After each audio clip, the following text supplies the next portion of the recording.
Vous me dites si vous m'entendez, ça va? Ouais. D'abord, j'aimerais avant tout remercier Florence et Hassan qui m'ont invité très gentiment il y a très peu de temps, la semaine dernière, en toute simplicité, en me demandant de parler d'une œuvre qui me touche, qui a compté pour moi et qui m'a accompagnée. Et il s'avère qu'en fait, j'ai été amenée à travailler très tôt dans ma carrière sur l'œuvre de Malraux, le musée imaginaire. Et donc, au lieu de parler d'une œuvre, je vais plutôt parler d'un concept, qui est le musée imaginaire de Malraux, en parlant essentiellement de la genèse éditoriale et photographique du musée imaginaire. Je vais naturellement revenir sur tous ces concepts-là et toutes ces idées-là. Mais pour commencer, je voudrais vous montrer une œuvre contemporaine. Certains ont dû la voir à Documenta, il y a 4 ans. C'est une œuvre de Geoffrey Farmer, un artiste canadien, qui s'appelle Leaves of Grass, et qui consiste uniquement en découpage de différents magazines provenant de Life Magazine sur 20 ans, et qui revient un peu sur les mêmes principes que ceux développés par Malraux. C'est une sorte de vaisseau d'images. Vous voyez, la longueur, c'était plus de 20 mètres dans une seule salle. C'était assez exceptionnel. Et qui joue du télescopage temporel, de temps contraires et réconciliés, de formes, d'objets, d'œuvres d'art qui s'entrechoquent, s'entreposent, d'événements qui viennent s'entrelacer et qui posent en fin de compte toutes les questions que Malraux lui-même a essayé d'envisager avec son concept de musée imaginaire. J'ai voulu commencer par cette œuvre parce que ça s'inscrit un peu dans la démarche de Malraux, qui considère que c'est toujours du présent qu'on lit le passé et qu'il remonte sans cesse du présent vers le passé, de l'art contemporain vers l'art ancien, de la photographie vers les objets archéologiques. Et donc c'est constamment une histoire à rebours. Et je pense qu'aujourd'hui on s'intéresse beaucoup au concept de musée imaginaire parce que beaucoup d'artistes se posent la question, parce que bien sûr il y a Google que vous connaissez tous, vous utilisez tous les jours ce même principe. Et donc pour toutes ces raisons, je pense que ça devient de plus en plus prégnant et présent dans notre propre discours et dans notre propre rapport à l'art. Et j'espère que vous aurez, peut-être dans quelques semaines, un prolongement de ce que nous disons ici, avec peut-être une lecture encore plus contemporaine que celle que je vais aborder. Donc le livre, Malraux a publié un texte qui s'appelle véritablement Le musée imaginaire. Il y a eu plusieurs éditions. La première édition date de 1947. Et ensuite, il va sans cesse retravailler sur le même texte en 54, 50, en 51, 54, etc. Et à chaque fois, ça va être plusieurs versions totalement différentes, retravaillées. Et il va sans cesse retravailler le texte. Et là, c'est la première version poche. Et je trouve qu'elle est très jolie, elle est carrée, avec une mise en page super jolie. Mais c'est surtout cette image-là qui sera importante et sur laquelle en fait, qui est le cœur de notre discours et sur laquelle je vais revenir plusieurs fois. Donc en fait, je vais essentiellement ébaucher des réflexions sur le musée imaginaire et je vais m'appuyer sur 2 projets, 2 expositions sur lesquelles j'ai travaillé. L'une d'un photographe qui s'appelle Roger Paris et l'autre qui s'appelle Chef-d'œuvre, dans laquelle je reviendrai un peu. Et la photo que vous avez sous les yeux, c'est une photo qui a été réalisée en 1954 pour Paris Match. Malraux avait accepté de poser pour Paris Match. Et dans laquelle il s'était mis en scène, donc il est debout dans son salon à Boulogne, avec 3 types de reproductions sous les yeux. Vous avez ici une œuvre qui est une reproduction d'une fresque italienne de Piero della Francesca. Ici, vous avez un fragment photographique de Michel-Ange, et en bas, toute la mise en scène mise en place par Malraux pour un de ses ouvrages. Et donc c'est 3 lectures différentes, 3 types de reproductions différentes qui finalement se complètent. L'image que vous avez là, en fait, c'est parce que Malraux croyait véritablement au pouvoir de la reproduction. Et en fait, il voulait créer un enseignement par la reproduction d'œuvres d'art et donc considérer que c'était possible. Et donc pour lui, le mettre au même titre qu'un tableau dans son salon, c'est un vrai manifeste des pouvoirs de la reproduction.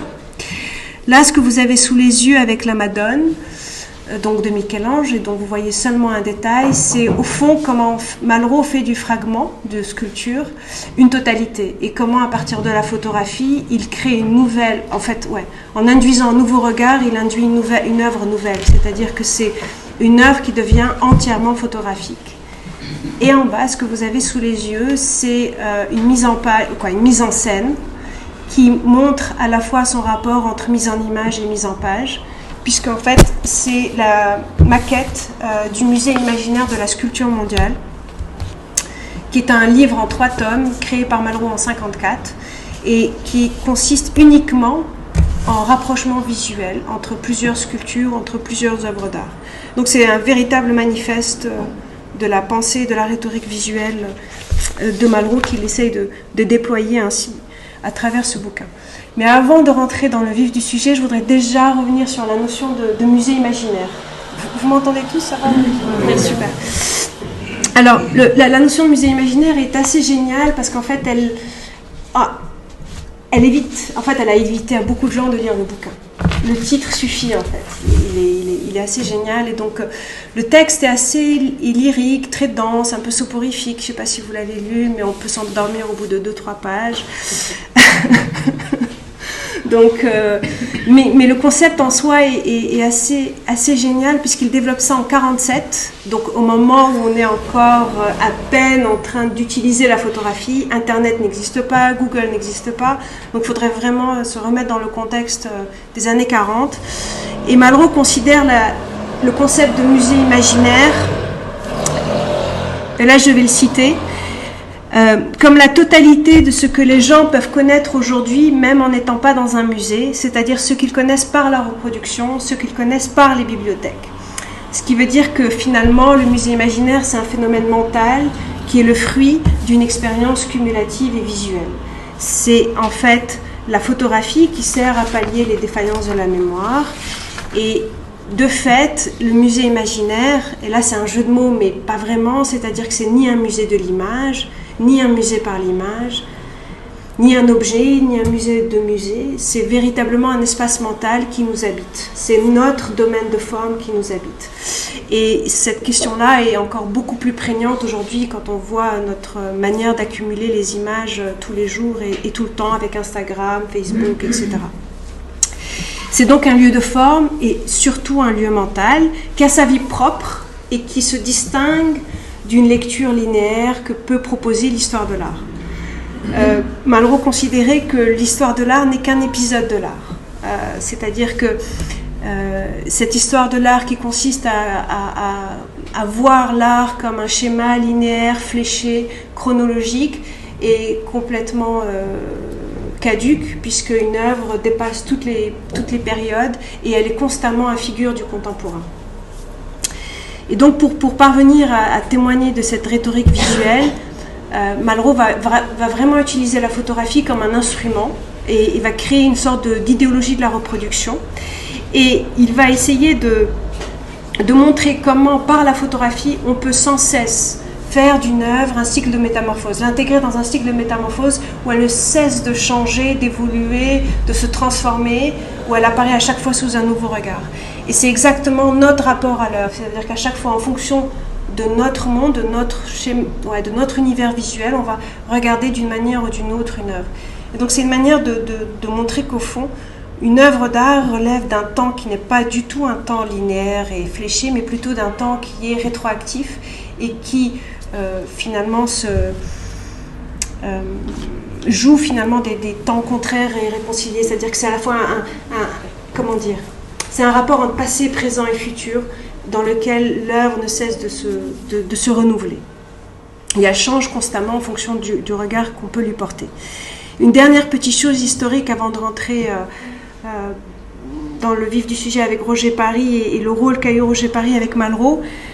La notion de musée imaginaire s'inscrit dans une grande tradition qui remonte à l'Antiquité, avec les arts de la mémoire. Je ne sais pas si vous connaissez cette technique, mnémotechnique, qui était une méthode en fait des anciens pour apprendre des textes très longs. Ils considéraient que la mémoire était une architecture mentale subdivisée en salles, et que dans chaque salle il y avait une iconographie ou une image ou un élément figuratif qui permettait comme ça d'apprendre tout un texte.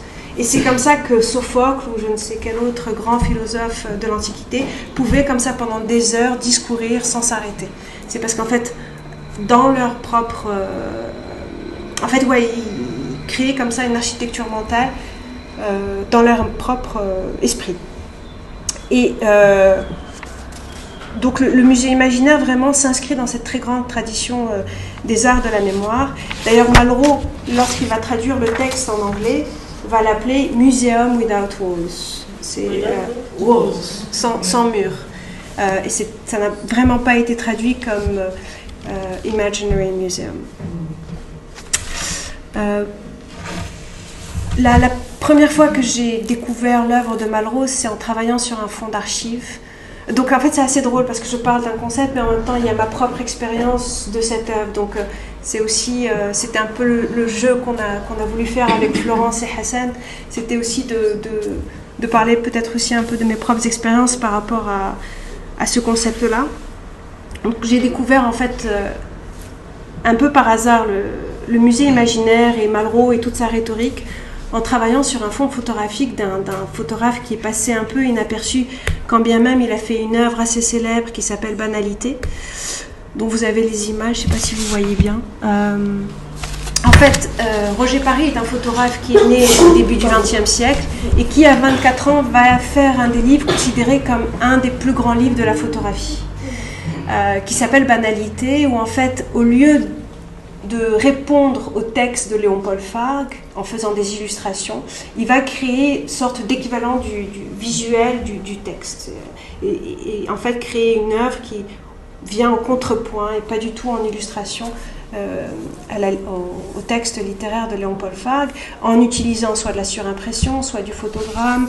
Malheureusement, je crois que les images ne permettent pas de bien voir. En utilisant différentes techniques qui sont un peu dans la veine de Man Ray, de Maurice Tabar, etc. Et ce livre va faire la réputation de Roger Paris. Et bizarrement, il fait ce chef-d'œuvre à 24 ans et il disparaît aussitôt. Et on ne sait plus du tout ce qu'il devient, et on ne sait plus du tout ce qu'il fait, etc. Et en fait, il va devenir la petite main de Malraux, puisque c'est lui qui va créer notamment toutes les affiches publicitaires autour de la condition humaine, et on voit toute la dextérité de Roger Paris à jouer entre les entités photographiques, le texte, les blancs, pour générer un peu l'esprit du livre La condition humaine, qui est au fond le destin de l'homme et la profonde solitude qu'il peut avoir face aux réalités du monde. Si je pouvais résumer en 2 mots la condition humaine. Et donc il fait ça, mais il ne fait pas seulement ça, il fait aussi quelque chose qui est assez génial, que j'adore, qui est ça. En fait, à l'époque, oui, ce que j'ai oublié de vous dire, c'est qu'à l'époque, Malraux n'était pas du tout romancier, il était éditeur, technicien de livres chez Gallimard. Et tout ça se situe dans les années 25-30. Donc ça c'était 33, c'était Goncourt, ça c'était 29, le livre de Banalité. Et là, c'est dans les années 30-40, ce sont les premiers livres de poche de gare, les premiers films, le roman policier. Et les illustrations, en fait, ce sont des photographies retouchées à la main par Roger Paris, comme vous pouvez voir à gauche.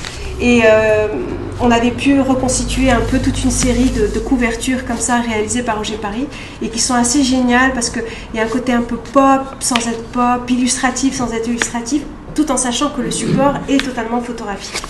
Et pour la petite anecdote, la mise en scène là, c'est Roger Paris lui-même qui devait en fait créer un crime, et c'est lui-même... Voilà, donc c'est assez joli. Ensuite, on retrouve encore Roger Paris avec Malraux, mais sous toute une autre veine, c'est-à-dire un bouquin sur Tahiti, où le livre en fait n'est fait que d'images, où il n'y a pas un seul texte. Et là, on voit combien finalement l'image existe par elle-même et pour elle-même, et qu'elle devient quasiment l'équivalent visuel du verbe. C'est-à-dire que les images suffisent pour traduire la nostalgie de ce Tahiti rêvé de Gauguin, à la fois un Tahiti rêvé, idéalisé, utopique, mais en même temps vécu.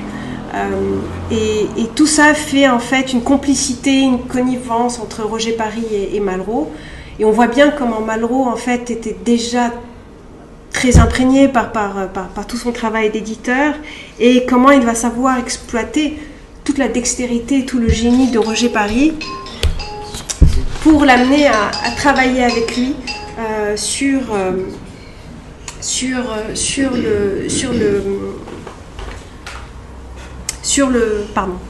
les différentes versions de ses écrits sur l'art. Non, c'est cool. Et là, vous avez en fait une salle qui était consacrée ici à toute une série de reproductions d'œuvres d'art. Dans les vitrines, des images et des maquettes, et au fond des couvertures de livres. Et ces trois ensembles devaient interagir les uns les autres, et c'est par ce va-et-vient que les gens pouvaient comprendre comment Malraux procédait. Donc tout était à la fois autonome et totalement interdépendant. Voilà, ok. Donc là vous avez les photographies. Donc voilà, ça c'est à peu près les mêmes. C'est les photographies du livre qu'on voyait tout à l'heure au sol, de cette mise en image et mise en place, mise en image et mise en espace, quoi, dans l'espace du livre. Puisque Malraux considérait que le livre permettait non seulement de démontrer, mais aussi de métamorphoser une œuvre, et qu'il va utiliser, je vous le montrerai un peu plus tard, même la mise en scène cinématographique pour générer une sorte de suspense au sein du livre, etc., etc. Et là, vous voyez un peu les photos que pouvait réaliser Roger Paris, et comment il pouvait transformer des sculptures et transformer les échelles et faire finalement d'une petite miniature une œuvre monumentale, et inversement d'une œuvre monumentale une œuvre miniature, et jouer un peu à la fois des angles, des points de vue, de tous les éléments. Pour votre information, la Madeleine que vous voyez ici doit faire 2 mètres, alors que ça, ce petit personnage chinois doit faire 20 centimètres. Mais parce qu'il va jouer de leur comparaison, on ne voit plus la différence. Et tout ce qui compte au fond pour Malraux, c'est dans sa lecture des civilisations et dans sa lecture de l'héritage plastique que permet la photographie, puisqu'on peut mettre maintenant désormais sur une même table, comme il disait, tout l'héritage plastique du monde entier. C'était ces jeux de comparaison. Il disait que nous ne pouvons sentir que par comparaison. On ne peut comprendre une œuvre Anne ou une œuvre médiévale que si on la mettait en perspective et en relation soit avec une œuvre de la Renaissance, soit avec une œuvre antique. Et que c'est par comparaison que les différences et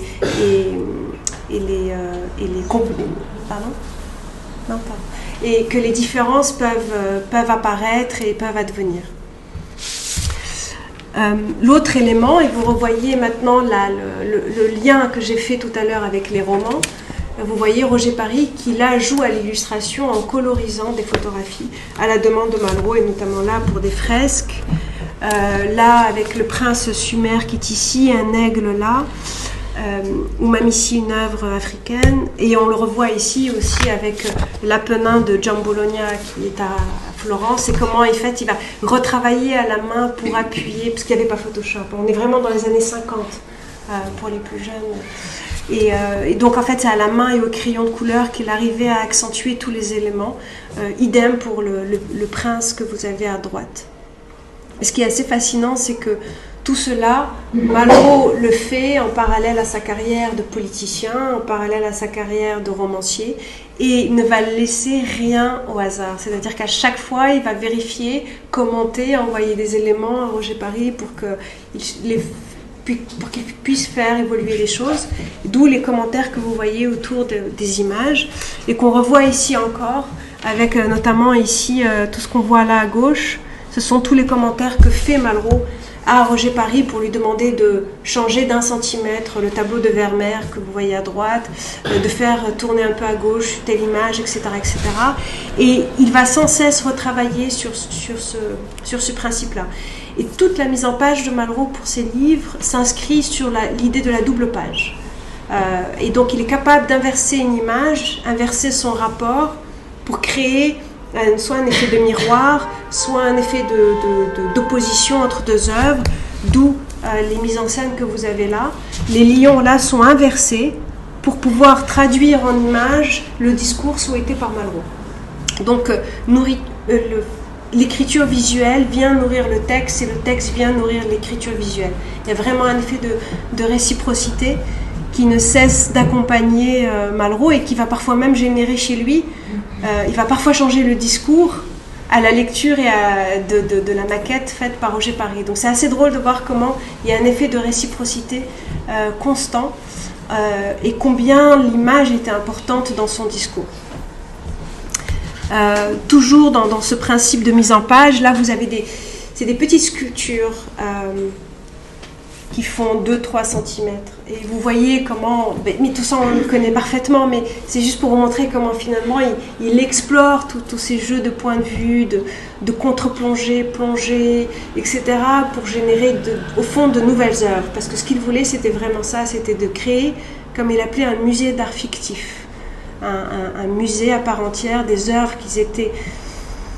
qui prenaient comme... En fait, c'était des œuvres entièrement photographiques qui prenaient pour appui des œuvres réelles, mais qui étaient totalement métamorphosées, transformées à la demande de Malraux.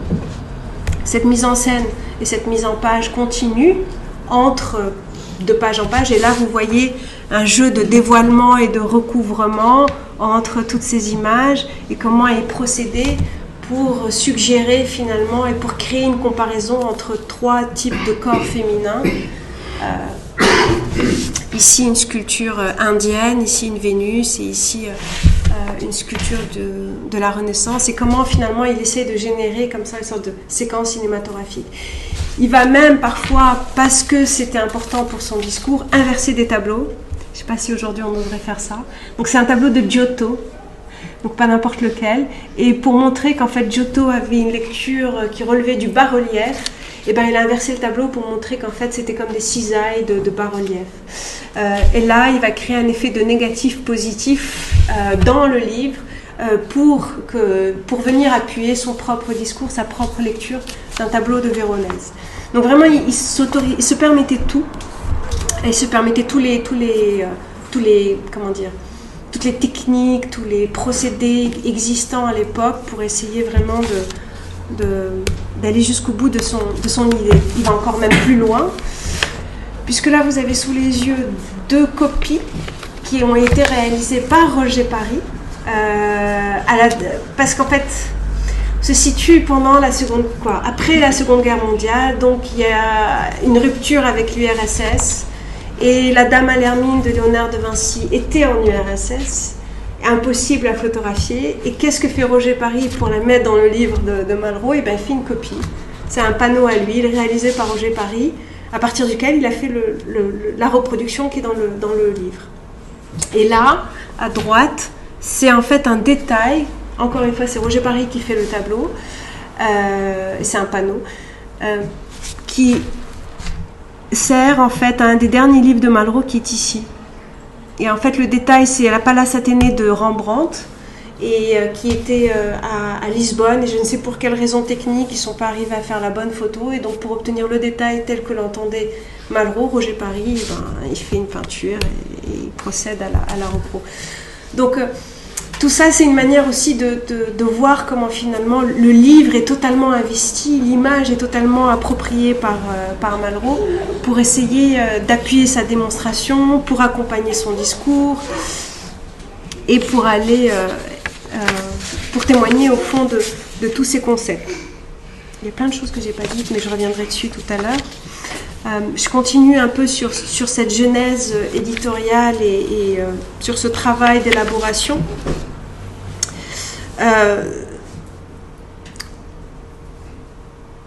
Donc après avoir travaillé sur Roger Paris et de me rendre compte de l'ampleur du travail entre Roger Paris et Malraux, j'ai découvert en fait que la bibliothèque de Malraux, plus de 2500 livres, était conservée dans les réserves du Centre Pompidou, au Musée national d'art moderne. Et en fait, c'est Madeleine Malraux qui, en 1976, avait décidé, à la mort de Malraux, de donner les livres de son mari à la bibliothèque. Et en fait, c'est une bibliothèque assez fascinante, parce que non seulement elle permet de voir les intérêts de Malraux pour toutes les civilisations, puisque vous savez qu'il avait un savoir encyclopédique, un savoir dans lequel il s'intéressait autant à l'art brut qu'à l'art sumérien, qu'à l'art bouddhiste, etc.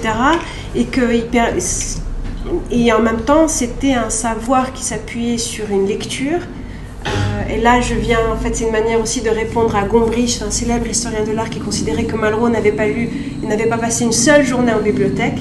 Et quand on voit ces livres-là, on se rend compte que c'était quelqu'un qui lisait énormément, qui a noté énormément, mais qui, effectivement, dans ses livres, ne va jamais mettre de notes de bas de page, ne va jamais mettre ses références, il va s'approprier un peu tous les textes comme il s'appropriait toutes les images. D'ailleurs, ce que j'ai oublié de vous dire, c'est que ce qui est génial dans ces livres, c'est que le copyright pour les images, c'est Malraux.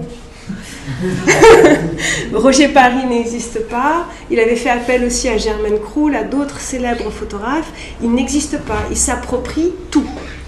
Et il procède de la même manière avec sa bibliothèque, où en fait, il va en faire une banque d'images. Il va couper les images, tronquer ses livres, mutiler ses livres, et demander à Roger Paris de retravailler telle ou telle image, l'agrandir, etc., etc., pour ensuite les mettre dans ses propres livres. Donc on voit comment finalement...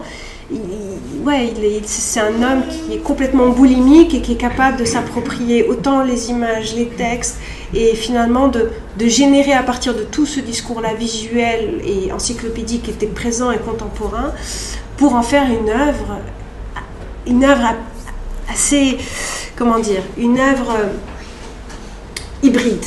On ne peut pas dire que c'est une œuvre littéraire, on ne peut pas dire que c'est une œuvre d'historien de l'art, et on ne peut pas dire non plus que c'est une œuvre photographique ou une œuvre, une œuvre d'artiste. Il est entre ces différents univers, mais parce qu'il est entre ces différents univers, il va pouvoir en fait s'autoriser de poser des vraies questions sur le statut de l'œuvre d'art, le statut du musée, le statut le statut du musée et autre chose aussi, je ne sais plus, je vous dirai. Et là, en fait, ce qui est intéressant, c'est que vous voyez comment il arrive, en mettant juste une petite feuille, à générer un intérêt tout particulier par ce geste entre le Saint Jean-Baptiste et le Christ, et cette tension qui émane de ce jeu de main, et va reproduire ensuite ce jeu de main uniquement, seul, comme un fragment qui devient une totalité dans ses livres. Idem avec Chartres, qui revient régulièrement dans ses livres, etc. Alors, il s'intéresse, il tronque ses livres, il mutile ses livres, mais ensuite, il fait aussi des maquettes. Et ce que vous avez sous les yeux, c'est une maquette assez intéressante. C'est la première maquette réalisée en 1947 du Musée Imaginaire. Tout de suite après la guerre, il décide de publier son texte « Musée Imaginaire », d'abord dans une grande version, chez Skira. Et comme on est juste après la Seconde Guerre mondiale, au moment même où il décide de faire cette maquette, il n'avait pas les visuels de toutes les sculptures, de toutes les œuvres, peintures qu'il souhaitait reproduire. Et donc il va mettre des photos, des images de films. Donc il va prendre des films des images de Léonce Carnet, Méliès, Feuillade, etc. Donc toute la génération de cinéastes des années 30, et va utiliser des films styles et mettre au-dessus des films styles le vrai titre de l'œuvre. C'est-à-dire que là, il met en dessous Dame d'Elche, Bodhisattva, etc. Et donc c'est une maquette que Malraux va intituler lui-même maquette farfelue et qu'il va considérer comme essentielle et importante parce qu'elle a une dimension totalement surréaliste, parce que vous avez un vrai texte qui est là, qui parle de photographie, d'œuvres d'art, etc., etc. Et tout d'un coup, vous avez ces images qui viennent accompagner le lecteur et qui sont assez étonnantes. Et il dira lui-même que cette maquette, elle est essentielle. Elle est essentielle pour sa carrière, elle est essentielle pour son œuvre. Et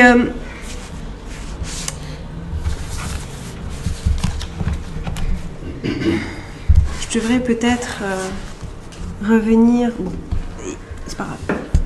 Donc, de cette maquette, on va passer à ça.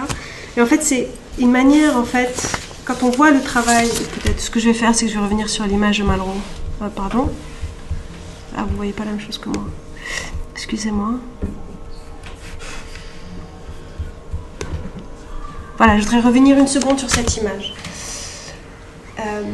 Après vous avoir raconté tout ça. Ça va, c'est pas trop dense, trop rapide, non, ça va ouais, okay. On voit Malraux totalement absorbé, en pleine méditation, concentré. Et il manifeste en fait devant nous sa manière de faire, sa manière d'élaborer, de mettre en image, de mettre en page, etc. Et au fond, il montre que toutes les images qui sont au sol, ne sont que des médiateurs vers un ailleurs.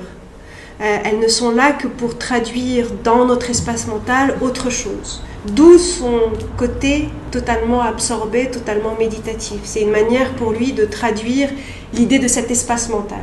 Et qu'au fond, tout ce qu'on a sous les yeux ne sont que des acteurs de notre propre pensée, des éléments qui peuvent nous accompagner, nous nourrir, mais qu'elles ne sont que des prétextes pour autre chose. Vraiment des médiateurs. Et donc c'était une manière pour lui de non seulement de manifester sa pratique, de manifester sa manière de faire, de penser, de réfléchir, de procéder entre texte et image, etc. Mais c'est une manière aussi d'envisager la création comme une forme qui est d'abord une expérience. C'est-à-dire que c'est notre expérience de l'œuvre qui va permettre de générer un discours. Et cette expérience se traduit par une appropriation mentale et latente. Et cette dimension latente, je pense que maintenant, vous pouvez peut-être la ressentir en voyant cette image. Et en soi, cette photographie est assez manifeste. De toute la pensée de Malraux. Et au fond, ce qu'il essaye de faire à travers tout son discours sur le musée imaginaire, c'est de questionner trois choses. D'abord, la notion d'œuvre d'art. Il montre qu'elle est en perpétuel devenir, qu'elle n'est jamais immuable, que c'est une notion totalement contingente, qu'elle est en perpétuel devenir et qu'elle n'est pas du tout figée ou immobile. Et qu'en fonction du regard qu'on porte sur elle, elle se métamorphose. Donc elle est sans cesse dans un cycle de métamorphose. Il va aussi, et là c'est le deuxième point, se positionner contre l'histoire de l'art. Et donc c'est là où il y a eu un grand débat entre lui et beaucoup de spécialistes qui vont dire oui, mais l'œuvre de Malraux, c'est pas de l'histoire de l'art, etc., etc.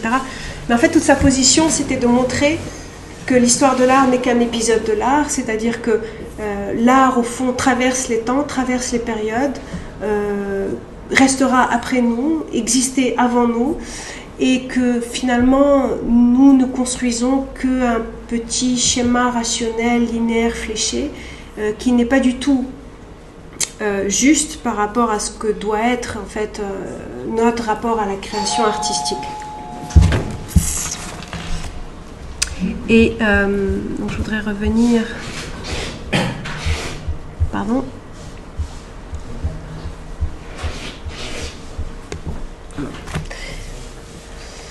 Et donc il disait lui-même, et là c'est un vrai.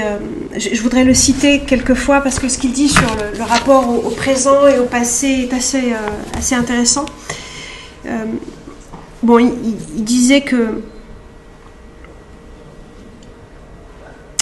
D'abord sur cette question de ces livres qui sont en fait des écrits sur l'art, il disait bien que mes livres d'art sont des anti-histoires et que ce n'est pas une histoire de l'art comme la condition humaine n'était pas du tout en fait un reportage sur la Chine.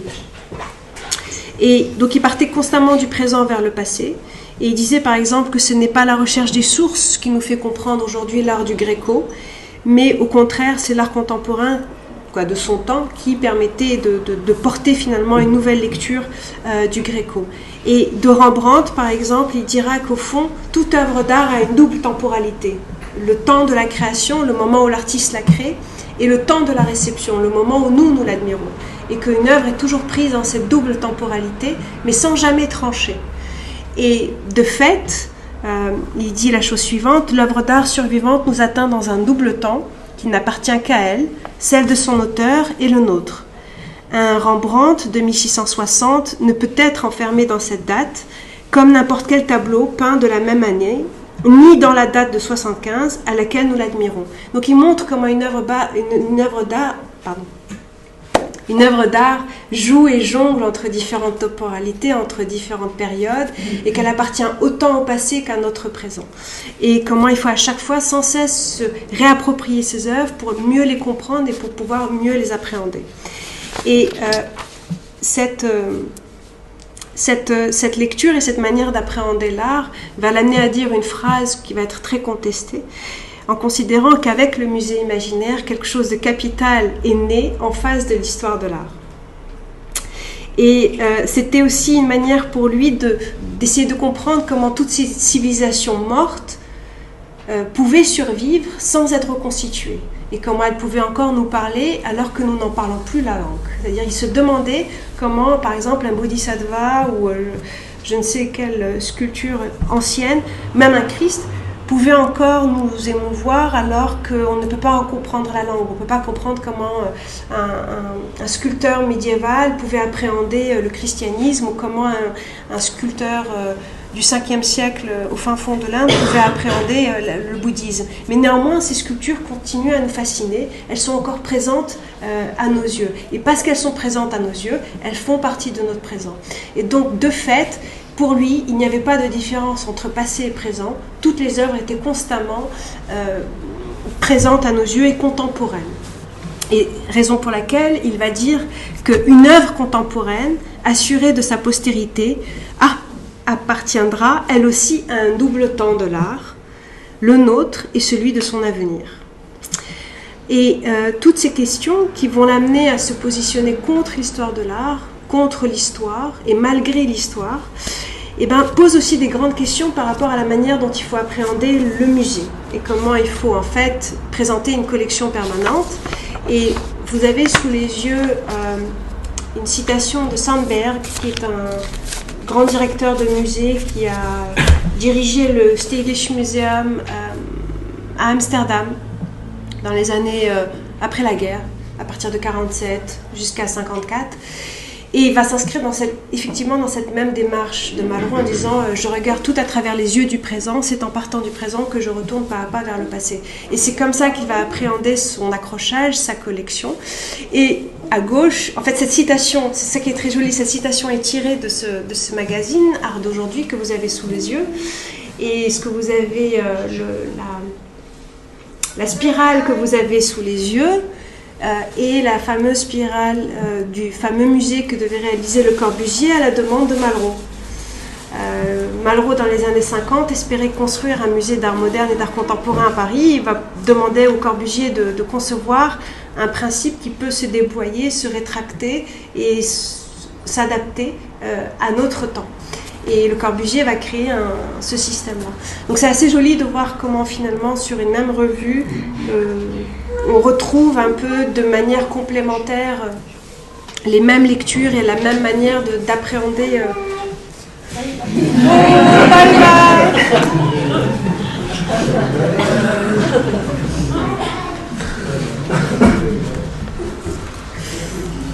Moi je crois qu'elle a tout dit. Voilà, et ça c'est un autre personnage qui va s'inscrire dans la même démarche que Malraux. C'est un des plus grands commissaires d'exposition, Harald Ziesmann, qui est décédé il y a à peu près 4-5 ans, non un peu plus maintenant, 6-7 ans. Et j'adore parce qu'en fait on voit le clin d'œil qu'il fait à la mise en scène de Malraux. Vous voyez la manière à la fois complémentaire et en même temps très différente de se positionner par rapport à la photo de 54 de Malraux qu'il connaissait parfaitement et à laquelle il répondait à travers cette propre mise en scène. Harald Ziesmann est suisse. Il a dirigé la Kunsthalle. Il a fait cette fameuse exposition dont tout le monde connaît le titre, Quand les attitudes deviennent formes, qui est très célèbre, qui a fait des expositions qui ont été problématiques. Il a dû démissionner de la Kunsthalle de Berne. Ensuite, il a créé son propre projet qui s'appelait le Musée des Obsessions.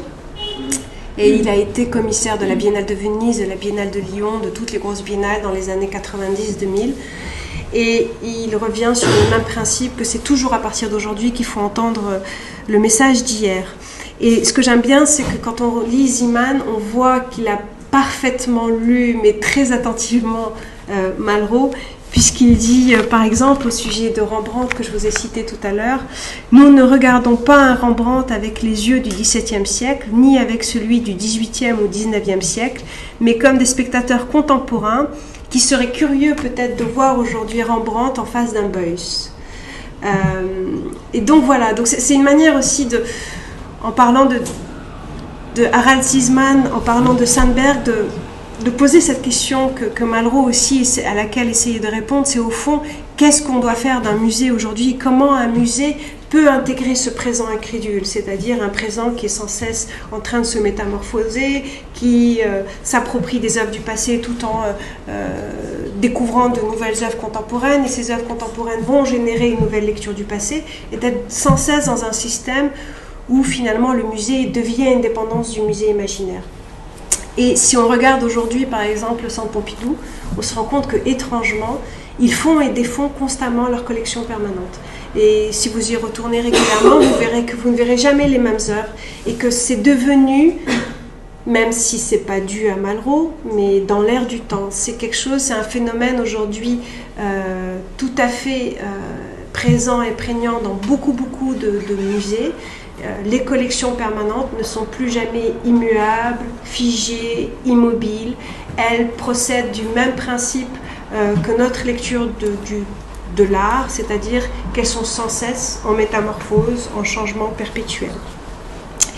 Et de fait, ça génère, en fait, et on peut se demander si au fond le musée ne devient pas lui-même une fiction à laquelle on participe, une fiction à laquelle tous les artistes contemporains participent, et une fiction à laquelle, au fond, chacun de nous participe, et que c'est une fiction qui va au-delà même de ce que peut permettre l'écriture d'une histoire de l'art telle que les anciens pouvaient l'entendre, c'est-à-dire fléchée, chronologique, avec des étiquettes, avec des cases, etc. etc. Et voilà.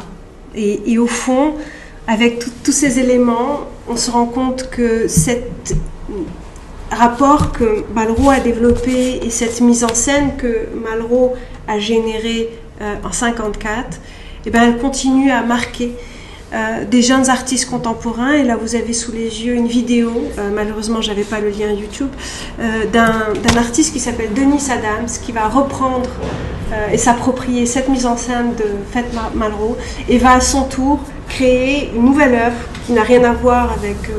elle a à voir, mais différemment, avec tout le discours d'André Malraux, se l'approprier, le réinventer et poser au fond de nouvelles questions. Et donc c'est une manière aussi de conclure sur Malraux, et je voudrais terminer sur une question qu'il avait posée en 1976. Il meurt en 1976, et il va y avoir un livre posthume qui s'appelait L'Intemporel. Et sa dernière question, c'est dans ce livre, c'est se dire au fond si le musée imaginaire ne va pas être détrôné. Donc on est en 1976, Internet n'existe pas encore. Et il se demande si le musée imaginaire va être détrôné par un écran, par la télé à l'époque. Et il se demande au fond si l'écran lui-même ne devient pas notre nouveau sanctuaire, et notre nouvel espace mental, etc. etc.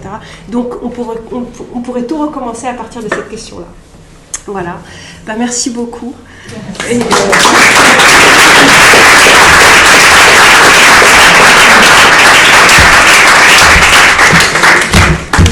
j'imagine que vous avez plein de questions, parce qu'il y a plein de choses que je n'ai pas dites. Donc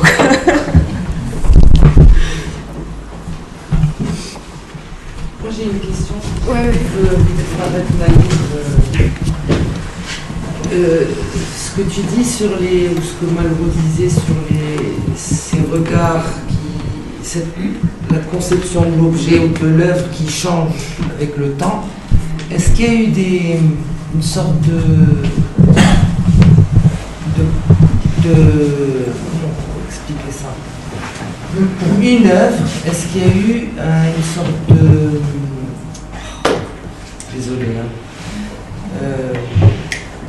un exemple, tu veux dire? Un exemple où on voit comment cette œuvre a été vue au fil du temps, par période ou selon l'histoire, selon notre histoire.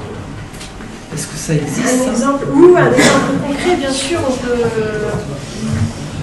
Qu'est-ce que je peux prendre comme exemple concret? Je ne demande pas forcément... Oui, est-ce que cette approche a été... On parlait des perceptions d'une œuvre à travers les temps. Prise en compte. Est-ce qu'elle a été étudiée ou analysée? C'est l'objet même de ce que fait Malraux. C'est, par exemple, tu vois là, c'est par exemple des figures de la fécondité sumérienne et d'autres civilisations très anciennes. Et tu vois comment Malraux, au fond, se les approprie en les transformant et en faisant quasiment des sculptures qui ressembleraient à des sculptures de Picasso. Et c'est parce qu'il est contemporain à Picasso et ne les voit que comme ça. Aujourd'hui, comme on se pose beaucoup dans notre ère du temps la question de l'origine, quelle est notre origine, etc., on les photographierait plus du tout comme ça. Donc c'est une manière aussi, lui utilise la photographie, il pense que en utilisant la photographie, c'est un regard nouveau pour induire une œuvre nouvelle. Et c'est une manière pour lui de manifester ces métamorphoses-là. Mais ces métamorphoses-là, je suis sûre que, je ne sais pas, donne-moi une œuvre ancienne qui t'a marqué. Je parle par exemple de, ancienne, j'allais sur Guernica, par exemple. C'est pas si ancien que ça. Mais est-ce qu'il y a eu... Aujourd'hui, Guernica, avec tous les événements qui se passent, elle retrouve toute sa dimension. Dans les années 70-80, quand le monde était entre guillemets plus paisible, elle manifestait plutôt la lecture ancienne. Aujourd'hui, Guernica devient une référence des drames vécus en Syrie et ailleurs. Donc, elle retrouve toute son actualité. Ce que je voulais dire, c'est est-ce qu'il y a quelqu'un qui a eu une approche comme ça pour faire une sorte de... Il y a Damien Arras, par exemple, qui a décidé c'est un historien de l'art français, qui a décidé de faire, par exemple, une lecture uniquement par le détail. Il s'est rendu compte que parce qu'on avait la photographie, qu'on avait les appareils photographiques, qu'on pouvait nous-mêmes photographier des détails, induire une nouvelle lecture des œuvres d'art qui se traduit non pas par prendre la totalité de l'œuvre, mais juste par un détail. Et qu'est-ce que ce détail peut signifier? Parce que finalement, on a de nouveaux outils entre les mains. Google et le principe même de Google Project, je sais pas quoi, le truc qui te permet de te balader dans les musées, génère forcément chez beaucoup d'artistes contemporains beaucoup de nouvelles pratiques et de nouvelles manières d'appréhender les œuvres du passé. D'ailleurs, ils se les approprient beaucoup aujourd'hui. Les références au passé sont très présentes. Je ne sais pas si j'ai répondu à ta question. Non, je crois pas. J'ai une... Je pensais à un... Je ne suis pas du tout sûre de la précision de ce que je dis, mais j'ai un souvenir d'un livre d'Yves Bonnefoy chez Skira, qui s'appelle L'arrière-pays, dans lequel il me semble qu'il fait comme ça une espèce de lecture de détails de tableaux Piero da Francesca en essayant de se situer à chaque fois dans des regards un peu différents à travers les époques. J'ai un peu ce souvenir, mais c'est un livre qu'on m'a offert il y a très longtemps, que j'ai lu pendant pas mal d'années, puis que là j'ai pas lu depuis très longtemps. Ça, je sais pas, peut-être... Toutes les réponses sont intéressantes. Si je peux me permettre de reposer la question, est-ce qu'il y a eu une histoire de l'art qui a été faite à travers les différents regards portés sur une même œuvre? En fait, le problème d'une histoire de l'art, c'est que l'histoire de l'art, c'est un histoire de regard porté sur l'art. En fait, le problème, c'est que par exemple, si vous prenez une histoire de l'art en tant que telle, c'est une histoire fléchée qui commence par le passé et qui remonte et qui va vers le présent. Ce que propose Malraux, c'est une histoire de l'art inverse, c'est-à-dire que vous partez du présent et c'est à partir du présent que vous lisez le passé. Je ne sais pas si je me fais comprendre. Je le dis encore plus simplement. Si Guernica dont on parlait, est-ce que depuis la première fois qu'elle a été exposée, est-ce qu'on a fait une histoire des différents regards portés à différents moments? Il y avait probablement, j'ai travaillé sur des projets comme ça. Mais attends-le, elle est magnifique. Ben oui, une autre histoire de l'art. Est-ce que tu dirais qu'aujourd'hui, par exemple, Jean-Hubert Martin, c'est quelqu'un qui... Alors, carambolage. Voilà. Parce que carambolage, c'est pas exactement...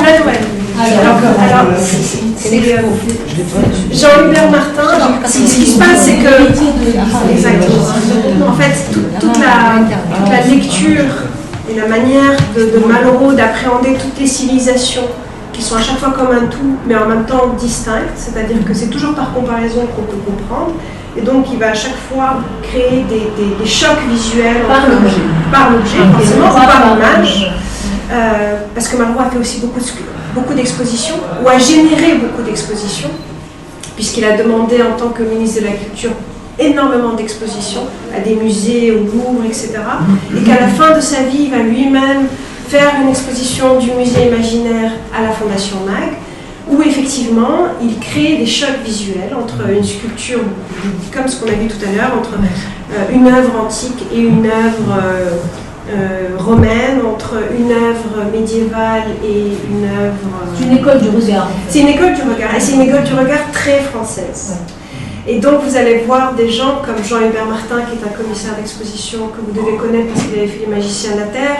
Il était aussi le commissaire d'exposition du Maroc contemporain et qui a fait il y a 2 ans une exposition à Paris au Grand Palais qui s'appelait Carambolage.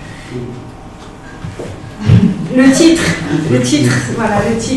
moi je trouve pas très poétique, mais peu importe, ça s'inscrivait parfaitement dans cet héritage de Malraux.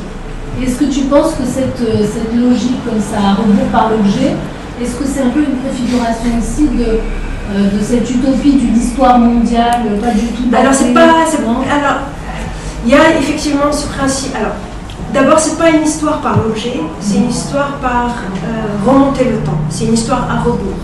C'est-à-dire que tu pars toujours du présent vers le passé et tu demandes aujourd'hui qu'est-ce qui est significatif pour toi par rapport au passé. Et par exemple, on s'est rendu compte que le XXe siècle a découvert beaucoup de chefs-d'œuvre anciens. L'art étrusque. L'art étrusque, exactement. Et c'est parce qu'en fait, on avait tout d'un coup un intérêt pour les formes simples, et que parce qu'on s'est intéressé aux formes simples, à cause de l'ingénierie, à cause de l'industrialisation, à cause des églises, à cause des formes mathématiques, et bien tout d'un coup, on va s'intéresser à l'art étrusque, à l'art cyclatique, à toutes ces formes très simples. Et donc tu vois toujours comment le contemporain te ramène vers le passé. Et l'histoire globale, c'est encore autre chose. L'histoire globale, c'est une manière de considérer que l'Occident n'est pas au centre du monde, mais qu'il y a différents phénomènes historiques qui se déploient en même temps. Malraux n'y était pas encore à ce moment-là, mais c'est les prémices. Et aujourd'hui, par exemple, qui est-ce qui, en historien d'art, aujourd'hui, pas forcément en commissaire d'expo, qui sont ceux qui réécrivent l'histoire par la forme comme ça, selon ces c'est plutôt des commissaires d'expo. En fait, c'est des commissaires. Tu en as 3 en France.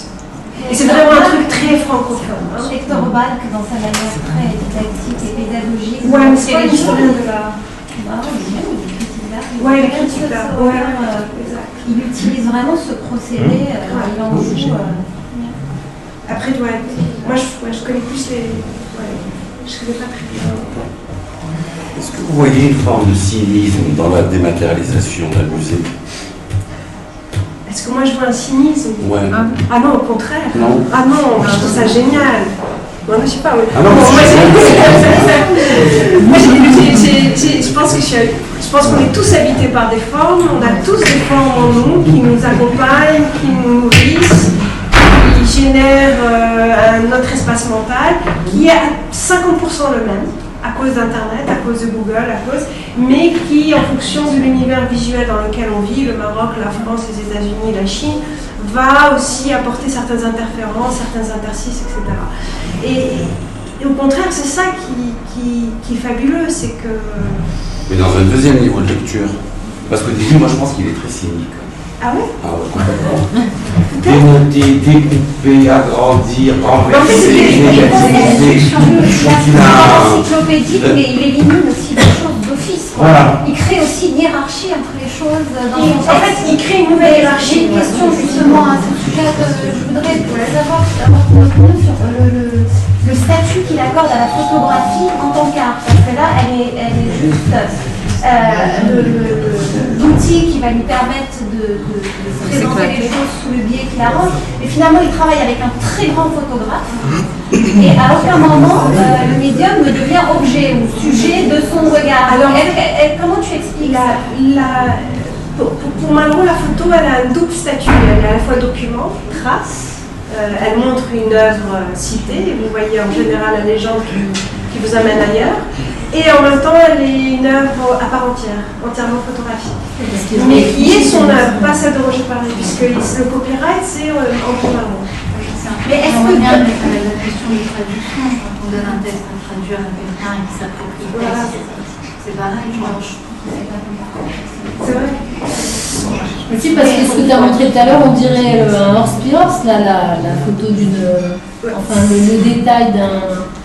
Je sais plus ce que c'est. Celle-ci, on va voir. Zelle.